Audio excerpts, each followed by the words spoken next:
सभी साथियों को उपदेश राणा की तरफ से जय श्री राम, वंदे मातरम, भारत माता की जय।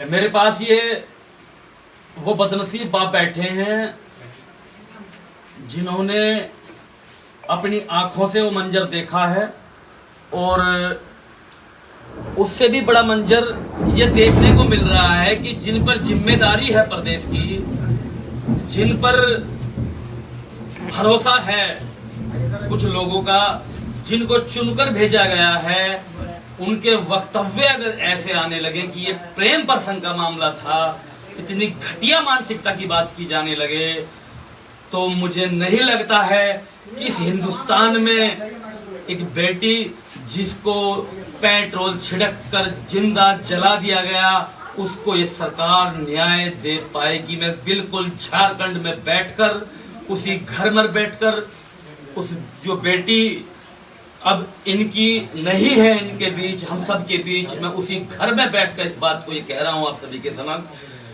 भारतीय जनता युवा मोर्चा के साथी हैं, आप देख रहे हैं पूरा घर भरा हुआ है, हमारे मित्र हैं, पूरा देश इस आवाज को सुन रहा है। और मैं चाहता हूं कि इस आवाज को आप आगे बढ़ाएं, लेकिन इस परिवार को आज हिम्मत देने की, सहारा देने की, मजबूत करने की आवश्यकता है, बहुत ज्यादा मजबूत करने की, क्योंकि स्थिति इस कदर बिगड़ गई है, स्थिति इस कदर हो गई है कि मैं आपको यहाँ पर बता नहीं सकता हूँ। जो क्षेत्रीय विधायक हैं वो वर्तमान मुख्यमंत्री के भाई हैं इस विधानसभा से, वो अब तक यहाँ पहुंचे नहीं है। और उनका स्टेटमेंट क्या है? स्टेटमेंट आप बता देंगे क्या? स्टेटमेंट है स्टेटमेंट उनका आया है कि पूरे झारखंड प्रदेश में इस प्रकार का मामला आते आ रहा है, तो इसमें कोई बड़ी बात नहीं, मतलब उसको अफसोस नहीं है कि किसी का परिवार, किसी का बेटी का देहांत हुआ है, कोई इस प्रकार का मामला आ रहा है। आप देखेंगे चतरा में भी एसिड डाल के काजल बहन को जला दिया गया है। इस प्रकार का मामला प्रत्येक जिला में, पूरे झारखंड में, अभी पिछले 10 दिन का मामला है कि दुमका में ही इसी जिला में एक नाबालिग बच्ची का, उसको एक ड्राइवर, ऑटो ड्राइवर लेके जाता है, उसको रड से मार के पेट तोड़ देता है, उसको माथा फोड़ देता है, उसको फेंक दिया जाता है किसी जंगल में। वो रेंगते हुए रोड में आता है, हमारा बंधु, हमारा कार्यकर्ता उसको उठा के लेके जाता है हॉस्पिटल इलाज के लिए। ऐसा स्थिति पूरे झारखंड में है। हम सरकार से बिल्कुल, क्योंकि हम राजनीतिक लोग नहीं हैं, सिर्फ 2 शब्दों में बात कहना चाहेंगे। ये जो पिता बैठे हैं, इस पूरे परिवार की सुरक्षा, आजीवन सुरक्षा, क्योंकि वो मात्र जो है अपराधी नहीं है, उनके एंगल की जांच चल रही है, किस किस से जुड़े हैं, कहां से जुड़े हैं। इस परिवार की सबसे पहले सुरक्षा, इस परिवार को 1 करोड़ का मुआवजा दिया जाए।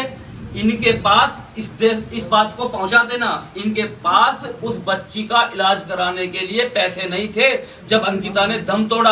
और मैं इनके सामने बैठकर कह रहा हूं, यहाँ के साथियों ने मदद करके तब उसको रिम्स हॉस्पिटल पहुंचाया गया। उनके इन बेचारों के पास पैसे नहीं थे अपनी बच्ची का इलाज कराने के लिए। लेकिन देश का दुर्भाग्य देखिए कि नदीम के लिए सरकार हेलीकॉप्टर का अरेंजमेंट करती है, उसको दिल्ली भेज देती है। अंकिता उसका नाम है, इसलिए वो रिम्स में 5 दिन तड़पती रही। तो मैं अपनी बात पर आगे आ रहा हूं, मैं खुले शब्दों में कह रहा हूं, जब तक हमारी बहन को न्याय नहीं मिलेगा, हम अपने अडिग रहेंगे। जो सरकार करना चाहती है सरकार करे, लेकिन हमें किसी भी कीमत पर अपनी बहन का न्याय चाहिए।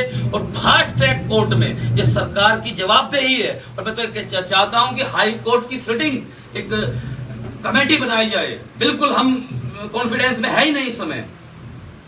एक कमेटी बनाई जाए और जितना जल्दी टाइम बॉन्ड करके वो अपनी रिपोर्ट प्रस्तुत करे, और उस जिसने ये किया है और जिसके पीछे ये लोग हैं, जितने भी ये लोग हैं, उनको तुरंत के तुरंत, जितना जल्दी हो सके, 1 महीना 2 महीना ज्यादा से ज्यादा, उनको फांसी पर अगर राज्य सरकार टांग देती है तो एक मिसाल कायम होगी। तो जितने ये शाहरुख जैसी सोच के लोग हैं, तब जाकर कुछ बदलेगा, वरना ऐसे ही चलता रहेगा। हमारी बहन बेटियां ऐसे ही जाती रहे।